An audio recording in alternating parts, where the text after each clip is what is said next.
Welcome to the Living Consciously TV show, coming to you live from our Denver, Colorado studios. I'm your host and moderator, Coach Steve Toth.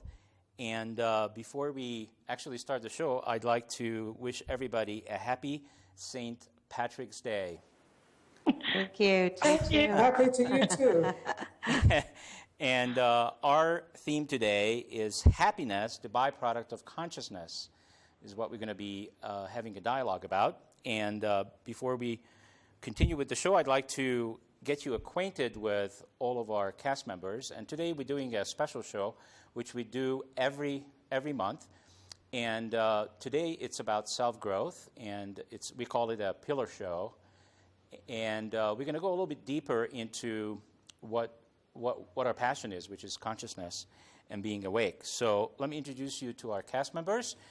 We have Helen Carrison. She's one of our self-growth cast member, and she's joining us from Brussels, Belgium. Welcome to the show. Thanks, Steve. Great to be with you. All right. So we also have Ninon de Verderosa. She is joining us from Las Vegas. She's also a cast member of our self-growth team. And welcome to the show, Ninon. Thank you, Steve. It's wonderful to be with you and joining you on a Saturday afternoon. Awesome. And we also have Jamie Lerner, and she is also a self-growth member. We have tons of self-growth members on our cast. And she is joining us from Chicago. Hello. Welcome, Jamie. Thank you. And the list continues on. We have Alicia Kramer. She's joining us from Wisconsin, and she's also a self-growth member. And we have more, but we only have spots for 5 people, so that's all I know. So welcome to the show. Thank you. Welcome, Steve. And let me just do a little introduction as to how the show will go today. And I have tons of energy. I don't know what's happening. But in our segment 1, we're going to be just talking a little bit about, for the benefit of our first-time viewers, about what is the Living Consciously TV show is really all about. And in the second segment, we'll talk about issues and any problems that people have and stop them from being happy. And I was just thinking about that as I was driving into the studio. How dare we talk about happiness? Okay, so what's happening to the cast? I'm having so much energy. Is the cast still there? Yes. You think you can do it on your own, Steve? Our vibration is affecting Skype. All right, so, and in the third segment, what we're going to be doing is we're going to be having a dialogue about what are the tools and the different modalities all of you, the cast members, have used, either for yourself or for your clients, to help them to become happy. All right, so let's get the show started. So what is really the Living Consciously TV show is all about? Well, for me, it's really about just doing what I'm doing right now, which is I'm being absolutely present. I'm connected to myself. I'm connected to all of the cast members on the show, as well as to my technical staff. And I'm connected to consciousness. I'm connected to the present. I have, right before the show, let go of everything that was in my mind. So my memory is pretty much has disappeared, which is unbelievable. The experience I'm having is I have so much room for anything and everything to occur right now on this show that that's what I'm ready for. So what we want to show our viewers really is what consciousness is all about. What does it look like, and what does it feel like? Because really, I cannot find an example out there in the world on commercial television where you can actually experience this. So is there anything else that the cast would like to add to this or take away? That's a great description. I agree with it wholeheartedly. It's about turning up as ourselves, being conscious in the moment, and showing up. And you know what? It's about telling it as it is. It's not about any hype or any dressing up, but being who you are and connecting with yourself and being authentic with it. Yeah, I agree. I think it's amazing. Sorry, Steve, go ahead. Yeah, let's just add to it also telling the truth. A lot of people, as I am making my rounds about being awake in consciousness, have tremendous issues talking about the truth, their truth. Well, truth sets you free. So when you are telling the truth, then you're sort of freed up from a lot of stuff, because then you don't have to worry about it all. But Right. Getting back to the actors and people on television, sometimes we don't realize that they are living consciously because they are trying to play a part, and they're doing it very well. Me, sort of, in the acting business, sometimes you're being very conscious of actually performing somebody else. So sometimes we misunderstand them a little bit. So I want to just give them a little shout out there, because they're very conscious of what they are doing in the moment, because that's how they have to play that part. So they are living consciously, but at the same time not as conscious as all of us are at this present moment. Right, and being actually believable. I find that being believable, so the task for our viewers is, as they're watching our show, is asking themselves the question, and I know they're already doing this, because people are doing this as they go to movies. The best movies out there are the movies that are very believable. So if they are believable, then it's really a conscious cast. It's really a conscious, it's a conscious movie, because you are becoming, as you're sitting either in your living room or sitting in the movie theater, you become part of the movie. Yeah, and that's what they're supposed to do. They're supposed Correct. to do that, so that they have a tremendous amount of being conscious of what they do, and being very talented at doing what they do. But the problem they do have a little bit is coming out of that and then coming into themselves. That's a little bit of a, because you've played up this part and you've really got it down, and then all of a sudden you've got to be back to you again, and sometimes that can be a little difficult. So they can learn through this program of how to do that. Yes, and that applies to us as well on this show. Absolutely. We are no exception. All right, so this is, the lead is Helen Kerrison. She is taking this up on herself today to do a pillar show on self-growth, and she chose the theme, Happiness, the Byproduct of Consciousness. So could you tell our viewers a little bit about, Helen, why are we doing these pillar shows, and what is it all about? Well, the pillar shows are really to go, as you said previously, Steve, into more depth and explore what it really means, the theme, what it's all about, how self-growth can help and can be a conduit to being more conscious. I chose this particular theme. It just came to me, and the important thing in happiness, the byproduct of consciousness, is that there's a question mark after consciousness. So it's a question, is happiness the byproduct of consciousness? And that's what we'll be talking about. Happiness is one of those things that we all strive for in one form or another. It's different for everybody. So what is the common element of when we feel happy? This is what intrigues me. What is it that's there and that can be attained and achieved, which will then enable you to be happy? So that was my idea behind the show, and I know that the cast, Jamie, Ninon, Alicia, there, and yourself, Steve, get it and are keen to have an exciting and fun time discussing it. Yes, All right. we are. Awesome. Absolutely. So what do you think gets in the way of people's happiness? What I is think the matter with personally- us? Too self-conscious. Oh, there's the conscious word and the happy word all at the very beginning. Well, this is what we're here. This is what we're going to talk about. And I think really one of the first questions is probably, what does it actually mean to be happy? What does being happy mean to us as individuals? It could be many different things. But I think the thing to also take on board here and understand is that happiness can be seen, and often is seen, as a very external expression in our lives. So we're happy when we have a certain amount of money in our bank account, or we're happy when we have 2 cars, or when we go on holiday, and when we've accrued material things. However, we often experience and we know as life goes on that actually that's not what being happy is about. Yes, it helps. It helps alleviate the things which could make life very difficult, but that's not what it's about. So I think, and what I'd like to do is to ask everybody, what does being happy mean to you personally perhaps, or in your experience of working with people. And then if we feel unhappy, what do we have to do about it? I would like to go first. Yay, Jamie. Well, I think that consciousness has everything to do with being happy. Because when we're conscious, then we're aware that we have a choice what we're going to put our attention upon. Because in our life, we experience all kinds of contrast. Contrast is something other than what we would like to have happening in that moment.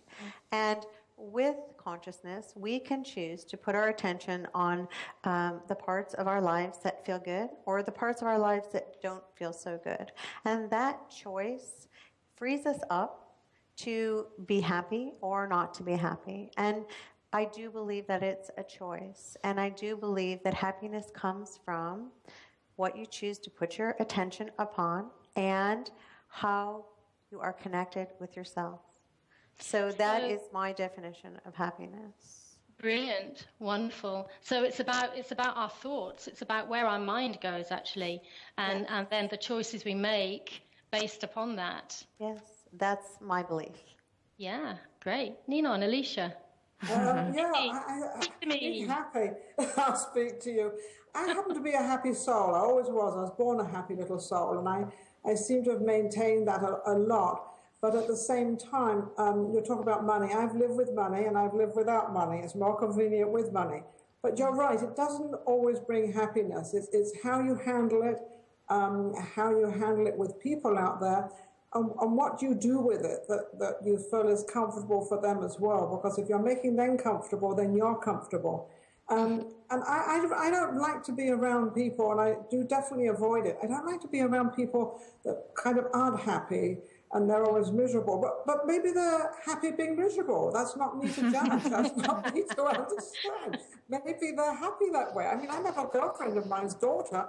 She's always complaining. And I said to her, maybe she's happy that way. That's how she lives her life, and that's how she is. So who are we to judge? As long as we feel within ourselves and we're projecting a warm feeling to other people of letting them in your world a little bit if you want to, or a lot, or whatever you feel like, that's up to you what you want to do, and that makes you feel happy. That comes through. It always comes through. You can walk into a room with a long face, or you can walk into a room with a happy face. The happy face is better. It's so true what you say, and it's coming back to Jamie, what you said. It is a choice. Yeah. And so if somebody is happy in their unhappiness, then is that a reflection of the sort of the consciousness, the level of consciousness that they're in at that time? Well, I'll jump in here because I was the opposite of Ninan throughout my entire childhood and even into my early 20s. I was very unhappy. And there was a part of me that was very attached to that as my self-image. And it wasn't until I began to wake up to the fact that I have choices in life and that I was living out of alignment with who I am and my full potential and what I guess because we have things that we gravitate towards, like you mentioned, the choices, the things that bring us joy and the things that resonate with us. And you begin to recondition yourself by making new choices and honoring yourself. And it is a process because you're relearning how to shift from focusing on the negative and dwelling on those points of view to allowing yourself to embrace those choices, the things that make you feel good, the things that are honoring to you. And I think that when we are making choices that honor us, happiness is, in fact, a byproduct. Okay. Absolutely. Can I get in there myself for a second? Sure. Oh, Steve. All right, so for me, I've been yielding to the women. All right, so what it is for me is I've been down the path of trying to buy my happiness through material things. So I tested that full out. It didn't do it. After that experience, I have got rid of everything I owned. Some of it I got rid of by choice, some of it by not. And so I experienced both ends of the spectrum. And now what I'm doing is experiencing the middle. And what it is for me now is to have it in balance, and it's about having freedom. And where I'm getting my freedom, really, and this is thanks to Alicia, we had a little session the other day, and it seems like that's just the little thing that I needed to get me realize that what my life is about today, and this show is a perfect example of it, is to continuously remind myself that as much as I can possibly let go of everything that I know, because what I know, that's not where the power is. Where the power is and freedom is what I don't know, I don't know. And then to be able to get as much freedom as possible by getting really connected through consciousness, who I really am, and that anything is possible. And as long as I can be completely open and allow anything to occur, there is no limit to what's possible for me. And this includes turning way down the judgments, the assessments, all of those things that I used to have my mind completely full of. And therefore, I wasn't open to experience freedom because I was too busy assessing myself, judging myself, assessing others, judging others, and doing all that busy work that by doing all of that, what else do you have energy and time for? Nothing. Yeah, it's funny that you mentioned freedom, because I remember a while back I was asked, okay, what is freedom for me? And my answer was, freedom for me is a connection with myself. Because when I'm connected with myself, that allows me to actually make choices that are aligned with me and that are in my own best interests and that are going to make me the biggest version possible of me. Yes, right on. And by the way, freedom, I hope everybody's watching, freedom does include money, because the more money you have, the more freedom you have. Yes, because money is just a resource. That's all it is. Absolutely. It's just bigger things, that's all. You get two cars instead of one, and there's certain things you can have, but it certainly does not buy you freedom. You have to have that within. Energy is just money is just energy. It needs to flow. It needs to be exchanged.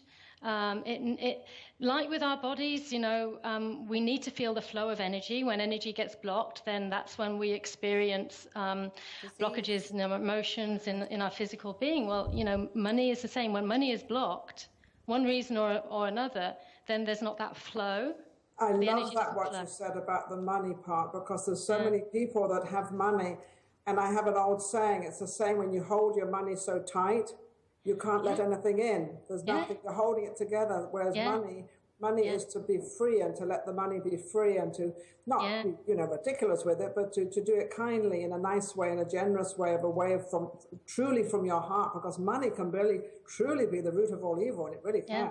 Well, you know what, Nina, and what I think and what I've learned myself personally is actually, and I see this in my clients, when money comes up as an issue, money is never the issue. No, it's about limitation. Really, money is usually a manifestation of a deeper rooted issue that oftentimes is nothing more than these limitations within that are blocking our consciousness, within our subconscious or unconscious self.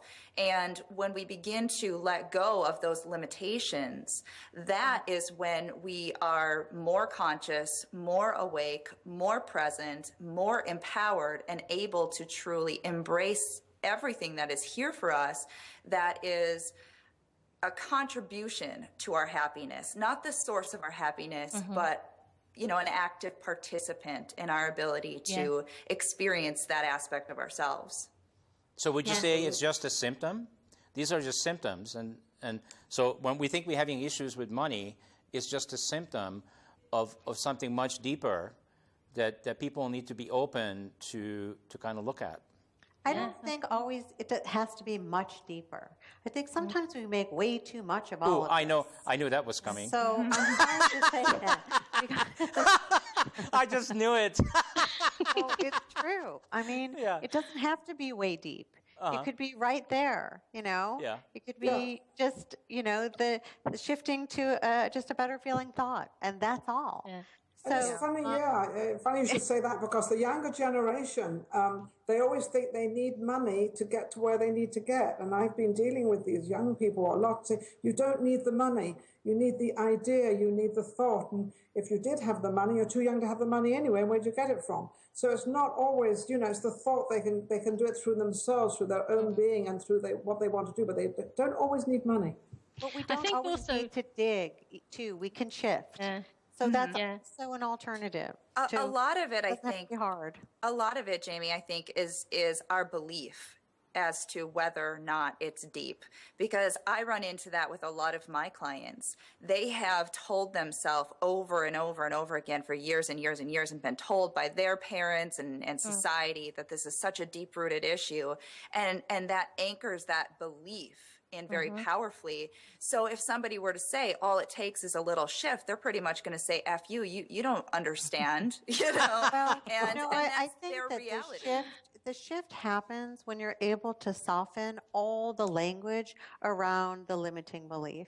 And I think when you give people the opportunity to do that and the tools to do that, that they feel relieved to be able to do it, because there isn't so much resistance in softening all of that dialogue around whatever that particular issue is. So I think it is a process and is a gentle shifting, but you know, I don't think it always has to be this deep digging. No, it I doesn't. think But- and I sometimes it's just that experienced- it's very subtle. Hang on for a Yes. second. You know, when we're doing the work on ourselves and with our clients, we shift the big stuff first. You know, that's what goes. And then when we're still finding ourselves in these places where we feel blocked, or things aren't flowing, things aren't moving the way we are, then the influences for this have just got subtler. Yes, of You course. know, and so maybe it's not a matter of going deeper. It's just maybe, you know, seeing it from a different perspective, seeing it with different glasses on, Yes, seeing yes, it in a that's different it. color, a different sound, a different taste. You know. Yes, because if something's not working, there's something you're doing wrong. Absolutely, and that's You where can't being blame connected. everybody else for that. If something's going No. wrong, then it's not working, it's not going how you want Well, it, it's what you're doing. It's not that you're doing it wrong necessarily, Nina. It's just that you need to do it differently. Differently, Right. yes. But okay, And yes, maybe that's sometimes better. it's just not needing to do, it's needing to be. Because I don't think we ever do it wrong. I just don't think No. there is wrong, and we never get it done, and it's never 100% right. It's just this ongoing, wonderful journey, and hopefully we can find joy in that journey, because without that, there is no happiness. So, Yeah, and I just experienced one of those shifts that we've been talking about, or actually, Jamie, you were talking about. You know, that 15, 20 minutes that I spent with Alicia last week allowed me to have that shift. Like, it happened in a few minutes. Yeah. And I also wanted to ask you, all of you, that since in order for us to be able to describe happiness as well as we have, we must be able to know unhappiness just as well. So what does unhappiness look like? it's disconnection from ourselves and that void, that separation between who we are and where we are. And sometimes it just feels dreadful. It's the contrast that sometimes we can't even get our arms around, because it's big and deep and it's hard. Does anyone have an example from your own life that when you were unhappy, would you be willing to describe what it was like? Yeah. I I can think share we've that all too. had I think we all have. When I was a child, I really started to go down that path in a very significant way, to where I began drinking at a very young age, excessively, using that as a coping mechanism to escape that unhappiness. And I had my first suicide attempt when I was 14 years old. And that, to me, was the deepest, most painful experience. And it's interesting because, you know, when we lose somebody we love, that's extremely painful. And yet, when we lose ourselves, it's also very painful. And oftentimes, people go into judgment of that. So there are so many people out there right now that feel that intense just disassociation from their connection with the divine, with themselves. And it is so incredibly painful. And it's even more painful to feel like you're not understood, like you're an outcast, because now it's like all of the love is shut off from you. And that's a horrible place to be in. But the beautiful thing is that with that depth of experience, we now have that contrast that you're talking about. We know the opposite end of the spectrum. And while it might take a while for us to work ourselves over to the other end, when we get there, we almost have that ability then to connect with that intense opposite, which is the bliss and the joy and just the connection, which is so powerful and magnificent, and to really embrace that and to recognize that that's just a part of life. We have the ability to experience the entire spectrum. And when people get to that point where you're thinking about suicide, in some ways, that's a wonderful place to be, because you've released all resistance. That's it. You're ready to be reborn. You're ready to come into the light. It's not the ending. It is the beginning for so many people. And so, I think that once again, that contrast is really what helps us to move towards reconnecting with ourselves. And so thank you for sharing that, Alicia, because that's Awesome. Wow. Very well said. Yes, right. Yeah. Yeah, so I had it with my husband. My husband passed away, and 2 weeks later, my father passed away. And 2 months later, my mother went into hospital and never spoke again. So there was 3 very large people in my entire family that were very, very close to me, obviously. And that was very, very tough. But then I started to try to look at it in a different way, that I hadn't really lost them. It was just time for them to go, and it was time for me to take care of myself and look at it as something a little bit different of, they're up there and I'm down here. But it was a tough time. I must admit it was very hard. But we get over these things, and we have to get over them. We have to carry on. We have to move forward. But that was a sad part of my life, very sad. But we get over it. You do. Yeah. All right, so I'll go next. So this is going back a decade, right? So quickly, I'm going to describe my most unhappiness times of my life. And that was when I was in my 745i BMW on top of the hill, top of the mountains. And I was having this conversation with me. I was at the edge of the mountain. I was having this conversation. Okay, so now you have accomplished what you wanted to accomplish, which is you have spent every penny you have. You are absolutely and completely broke. You have nothing, and which was me. I was talking to myself, and I was feeling incredible pain, so incredible that for sure, I don't have words to use in the English vocabulary. Maybe I could do it in my Hungarian, but nobody would understand. The pain that I was feeling, it was like, oh my God. I mean, if I felt one more inch of pain, I would have to die. And that's how bad it was, and that's how unhappy I was. And then I said, okay, so there's only 2 choices that I have. One is to go down the mountain and just take care of it, because that's it. I've had it with me. And the second is, when I wake up in the morning, if I choose the second option, when I wake up in the morning, I have to do something else. Because this is very much related to like what Alicia described. She was drawn to drinking and those kind of things. I was drawn to gambling to forget my pain and to cover up who I am and not to connect. That's how I disconnected, and that's how I entertained myself so that I wouldn't have to feel the pain. And and so the question was, okay, so if I get up in the morning, the only way I'm not going to go down the mountain is if I can make this promise to myself and keep it, that tomorrow morning when I wake up, my life will be completely different.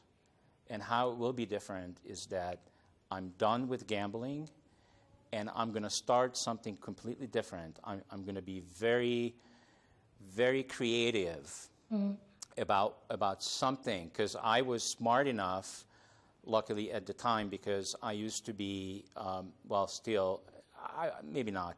But in terms of self-growth, I used to be a junkie. I have listened to, watched, participated in every self-growth activity that you could imagine. So that's where all your money went as well. Yeah, that's where my money went too.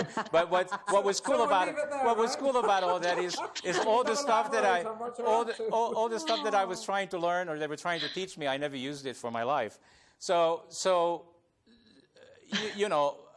that was the moment of truth. The moment of truth is that I knew that in order to, because all the energy and money and time I put into gambling, you can't just all of a sudden the next day have this black hole. What are you going to do with that time, with that energy, with all that stuff that you put into that? It has to be replaced by something else. Like if you look at the universe, the laws of the universe, if there are no vacuums. There's no, there's no vacuums. If something disappears, something else takes its place, right? It's either darkness, light, whatever. So I said, okay, and that's how Real Coaching Radio and TV Network was born. That's how I began on this journey of building something that I was very passionate about. So I wanted to share that because Thank you. It isn't possible. I want people to know that it isn't possible to be a drunk for 20 years and then the next day, all of a sudden, you're not a drunk. No. It does take time. Message for our audience out there, a great message that, especially what everybody's going through right now, with all these credit things and the loans and the banks and this and that and everything. So it's a good message for them that there is light at the end of the tunnel. There is, and it is about what we've all been saying. I think it's about that choice. It's about almost sometimes you have to get really low, you have to get rock bottom before you actually are facing the choice. It's this way or that way, and that's all there is to it. In my experience, I didn't have any addictions or anything like that. However, I just knew that at a certain point, there was something missing from my life, and I was only living it at 50%. I didn't know what that was. I didn't know what I had to do to find it. I had no idea. And on top of that, of course, you feel very guilty and perhaps ungrateful and selfish that with having a relatively easy life and pain-free life, you're still not happy. And I think that's the thing. We have this idea that we're not allowed to be happy, actually. We've got it. We're much better off than the majority of people in the world, yet we're still not happy. What is that all about? And there's this sort of this guilt thing inside that prevents us from then saying, okay, this is a thing personal to me. If I'm happy, it doesn't mean that I'm preventing somebody else. I'm not taking happiness away from somebody else. I can be happy. I can have it all. It's the opposite, because your happiness contributes enormously to mass consciousness. It contributes to everything you do, everyone you meet. It just resonates everywhere with everything. So if anything, it's our responsibility Absolutely. to really do the inside job. And happiness is an inside job. And then if we choose to share it with others, that's a choice too. And if we choose not to share it with others, that's also a choice. But we have to know that that's a possibility for us. And so. Okay, so I'd like to share something. And it's something I bumped into that Helen said, okay? And here's what I bumped into. Okay, so if we're talking about people that, and this is my truth, so if we're talking about people whom are not awake and not conscious, for me, based on my experience, and I don't know everything, I actually know nothing, based on what I've experienced in my life, if you are not awake and you're not conscious, you are addicted to something. The only difference is you either admit it or you deny it. I don't know if that's true. I'm sorry. That's okay. I just wanted to bring it up.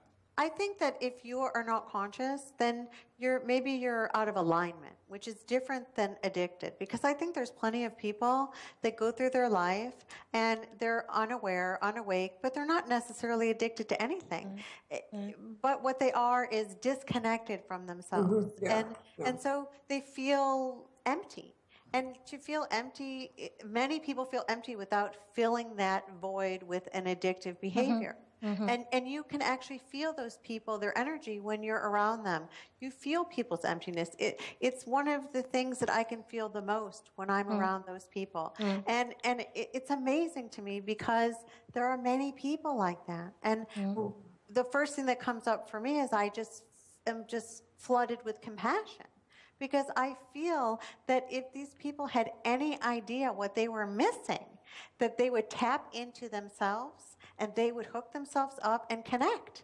But they're unaware. They don't even know it's possible. Well, they don't even know. They don't even know they're missing anything. No, they don't even know they're missing what we think they're missing, because that's us judging them, and they might not even have that. And you know, thinking of our own lives, you know, I can think back to a time not so very long ago that, yes, I had this feeling deep down that something was missing from my life, but I had no idea what it was. I had no idea how to get it. I didn't know about self-growth stuff. I didn't know about awareness. I didn't know about energy. I didn't know about frequency resonance, all this stuff about being connected. All it was just a feeling, that a deep feeling inside that was just ready to come out. And I've experienced myself that it comes and it's awakened and you become aware of it at a certain time that is the time. And so there's really almost no judgment to make, like you said, Nina, on anybody else, because it's just maybe not their time. But but then you met Steve and everything went away. And the whole world changed. The whole world changed, Steve. You see what you've done, Steve? You've changed all our lives. But it's true, sometimes we look at people and we think they're not happy and they're miserable, but maybe they're not. Maybe that's just how they like to be. And maybe there is nothing in the way. We just think because of our lives, something is in the way that they need to address or they need to recognize. But maybe they're just happy like that. I've met many people that are just happy. But earlier we were talking about how we walk around and how we are. And I've tried actually several ways. If I've got a long face or I'm just not going to smile when I see the reaction from other people. And then I walk around, I smile and say hello, which is normally how I am. And the reaction is like somebody will suddenly, a stranger will look at me and smile and say hello. And the other day I was just having to be in traffic and I just turned around and it's a girl in a car and she was smiling at me. So what do? I smile back again. But I don't know who she was. She didn't know who I was, but we gave each other a smile. How beautiful is that? Yeah, absolutely. Okay, so I'm going to go back to Jamie for a second. I'm going to respectfully disagree with you for a second. Okay. Good. And the reason I'm going to Good. disagree with you is because, so let's see if we can be in an agreement about something. So the agreement that I'm looking for from all of you is could we agree that as human beings, as we start growing up after we are born, that we all experience something that is what I call the big hurt. And we carry that big hurt around as long as we need to on our journey until we heal it. Can we be in an agreement about that? No, I don't think that is the case for everybody. You don't think so? No, I think it's such an individual process. And I think many people skip through their life and never have a big hurt. And sometimes it's those people that are the most unconscious, I have to say. I agree with Jamie. And I can say from working with a lot of people that, and just knowing a lot of people, that there are a lot of different environments that people grow up in. And while we may process things as hurt, because we can feel as children that maybe we're not receiving the love that we desire, or that we're not getting the attention that we want or need. Those are not necessarily big hurts, but they can certainly accumulate some self-worth challenges or questions about what love feels like. But certainly, I have seen plenty of people, both, we call them conscious or call them unconscious. Again, that's just a label that we place on somebody trying to kind of fit it into, something that we can understand and grasp. But in truth, there's such a diversity of human experiences, and the way that we experience life is also so different. Where you can, Steve, for example, you've had apparently some painful experiences in your childhood, and I've had some painful experiences in my childhood, and yet our adult experiences and our perceptions may be totally and completely different. And it's the same with anyone who had a quote unquote happy or predominantly good childhood. Some of them are happy, well-adjusted adults, and others are not. And it's very challenging to try to, put these, to fit them into these nice little boxes. It almost seems like the more that you're exposed to people, the more you recognize that there is just no rhyme or reason to anything. And that's coming from me as going through school for psychology, where they try to put everything into boxes. I agree with that. I just see so much. I didn't have any big hurts as a child. However, there were a lot of little things that I didn't recognize as being painful at the time at all. However, when they accumulate in a certain way, and they create, in effect, the sort of the programming that you then run as an adult, which then can lead to painful, as we experience it as an adult, experiences. So it's very, very different. I don't see it, the big hurt being there, but there are lots of little things that are there, not necessarily hurtful things, but that do then manifest as adults in different ways that we then choose to perceive and feel and live as pain. I would like to say something. I think that this society is really geared toward everybody trying to get other people to talk about the pain, the bad. All the reality shows are based on the drama. I really think that it doesn't serve people. There are plenty of people that cannot participate in any of that and choose not to.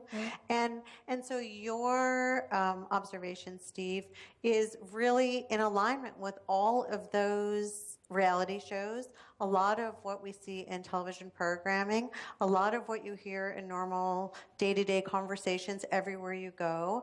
And I think that you should look at that and adjust that way of thinking, because your thinking is really contributing to the mass consciousness that this show is trying to get away from.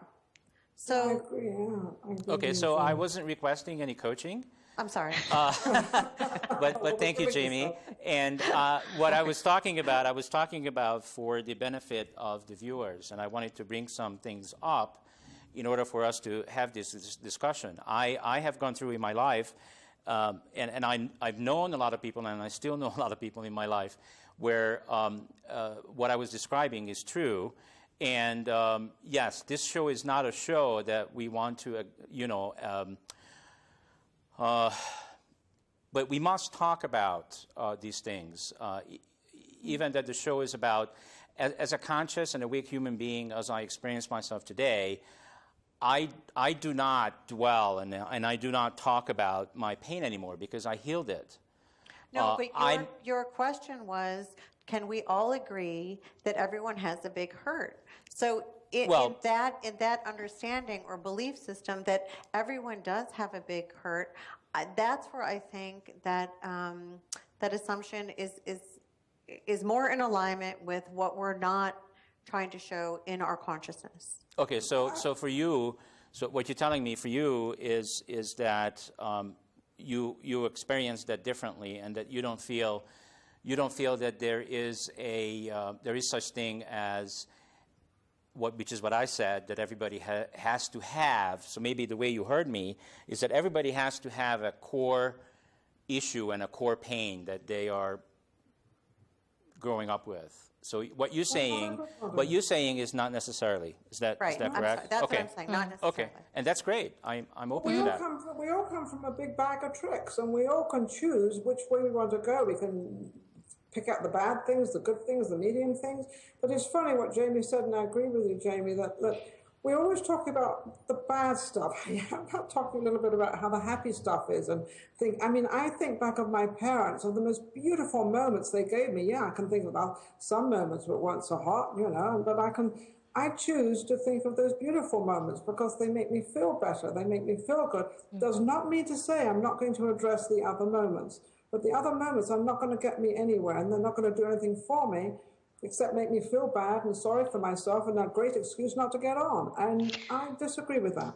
Well, that's one of the reasons why I wanted us all to talk about happiness and consciousness today, because for me it's about, yes, you can recognize the past, however it's about, okay, how do we go about now connecting consciously in order to be happy? So what are the ways that we can do that? And this is what you're saying, Jamie. We talk about the good, we talk about the positive, we talk about everything that is taking us further along that path of consciousness. For those people out there who recognize themselves and recognize that that's missing in their lives, and they want to go up a level. So how do we do that? How do we become more conscious, and therefore we're saying happier? We manage our thoughts. That's how we do it. Yeah. And I think it's the only thing that we actually can do for ourselves that doesn't require another person. It's the only thing that we have 100% control over. Absolutely. And I think that for me comes first and foremost for myself and what I try to assist my clients in doing. And it takes practice. I mean, Yeah. How do you manage your thoughts? And it takes practice and focus. I am so addicted to feeling good that I have practiced myself into not allowing myself to really focus on anything thought-wise that doesn't feel good. So you're right. I am truly addicted to feeling good. Well, I am And too. managing your thoughts and being aware of your thoughts, and then taking full responsibility for your responses. And your response to your thoughts then is acted out in your behavior, and that's how you show up in the world. Yes, I'd like to share just a couple of some kind of concrete things for people to maybe grasp, because I'm saying this from my experience, is that I had heard all about managing your thoughts and taking responsibility, and that meant virtually nothing to me because I was not at all in alignment with that. So I had to start from where I was. And anybody listening that is like, well, that's great, but I don't get it, I don't understand. The way that we begin to manage our thoughts is really, one, to begin practicing mindfulness through meditation or yoga or martial arts, things that allow you to begin to get back in touch with being in control of your mind and your body.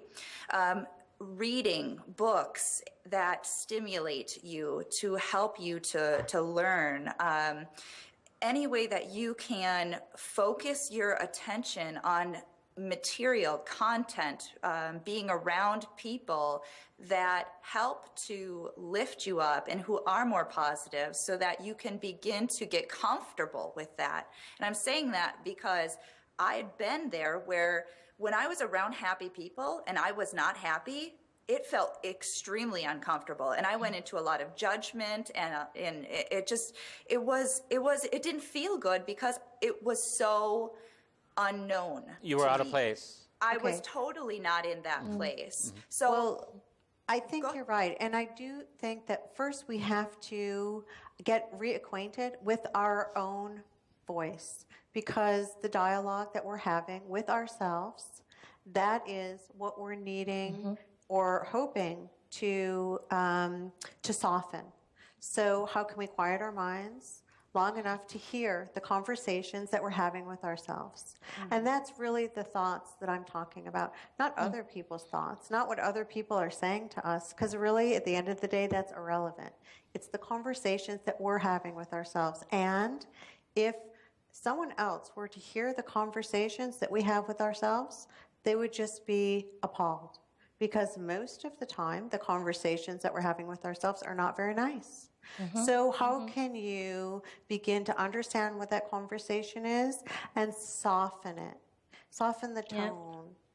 What I always tell people, and I I'm not sure if you ladies would agree, but I like to, because it's so understandable to people, is to treat yourself gently like you would treat a child. Yes, that's very nice. Right. It's very nice. Yeah. And it's really, very simple. It's And very don't beat simple. yourself, and don't beat yourself up too much. You know, if you made a mistake and something's wrong, you don't have to beat yourself up and excuse me, how bad you are. Think of, well, I've learned something from that, and and move on and try to think of something a little bit that makes you feel a little better.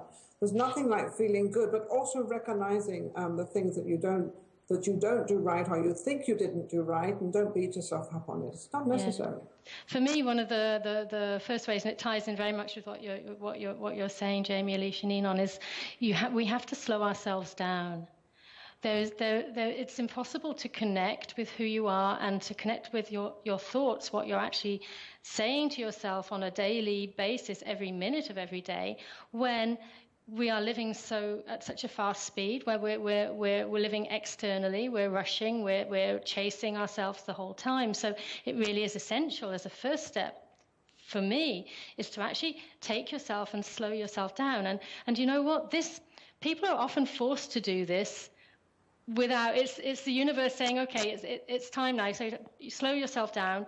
You have an illness or you have an accident or something happens whereby you find yourself with some sort of physical ailment that forces you to slow down. Yes. So the idea is, okay, to take that into your own hands first and actually do the meditation, just get quiet. And that's when you can actually hear what you're saying to yourself. And then there's another voice that is the smaller voice, that is the inner knowing, the inner being that is always there, that is the loving, unconditional, 24/7 on call for you. Hopefully that's the voice that you will begin to hear when you soften the other voice. And exactly. And that's when people start really reconnecting with themselves. And then they can go back to that over and over again. And in time, I think you practice yourself into managing your thoughts. But you're right, Alicia. It's a process. It doesn't just happen. And I didn't mean to be so flip about it, because I think it is. I think it's something really that I have practiced myself into for forever and a day. But my motivation always is clearly and most selfishly to feel good. So I agree with you, Jamie. Absolutely. You're the only one living your life. Yeah, absolutely. That's it. And it's a good one, I have to say. Enjoy it. Love it. This morning's gone. We're not going to live it again, right? Yeah. Right. It's the moment. It's now. Yeah, it's the moment. Enjoy your moments. Enjoy what's going through it. And take in the air. And I agree. Relax a little bit. Calm down. I had to do this the last few days. I was in a rush and doing so much and trying to get it all in one day. And I just sat down and thought, no, wait a second. Calm down. Get yourself together. And it's amazing how you can do that and how good you feel. And you're not really wasting time, because sometimes you feel that, I'm wasting time and I could be doing this. But you're not, because when you collect yourself and you're focused and you know where you're going, it takes less time to make the next move. Absolutely. And that living now, living in the present, so important, because so often we live either in the past or in the future. And the present is just something to be got through and of no importance, where in actual fact the present moment is all we have. Well, that's what we live. That's what we're living. That's what we have, because the past is gone and the future's not arrived yet. So when you look at it, and sometimes I say this to people and they sort of, yeah. It's hello. hadn't thought of it like that before. But it's true, and our world is geared up to the past and the future as well. You can learn from the past and you can look forward to the future. There's lots of stuff you can put into the future. But don't forget to live by the moment, because this is what we're doing right now. We're having a beautiful time. Well, that's it.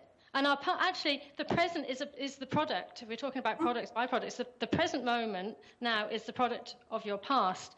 However, your future is being created now. It's in that next moment in time. It's how you choose to think now. It's how you choose to respond now, how you choose to act, what you choose to say and turn up in the world. It's now that it's happening. And so taking responsibility and making those choices now is the time. And when people feel this, if there are people out there who are watching this program and thinking, oh yeah, I recognize this, then now, get that book, do something about it now, because what happens is if you're not moving, if you're doing nothing, you're going nowhere, right? You take a step, it doesn't matter in which direction, but you're moving. At least you're taking a step. You ladies have mesmerized me. I forgot about time. Because we just experienced what is it like to be in the present moment. And in the present moment, there is no time. This entire show has flown by. My experience of it is 1 minute. So maybe the bottom line for everybody to maybe learn from this is it's really not about the doing. It's about the being. Who we are being in the moment and what choices we make from that beingness. So we are actually out of time. Thank you very much for everybody to be with us. Many thanks to all of our cast members, of course also our crew behind the glass and all of our viewers. Remember to watch our shows and also vote. The more you vote, the more it's played on channel 56, 57, and 219, and interact with us on our website at livingconsciously.tv. I love you all, and we'll see you next Saturday. Thank you all.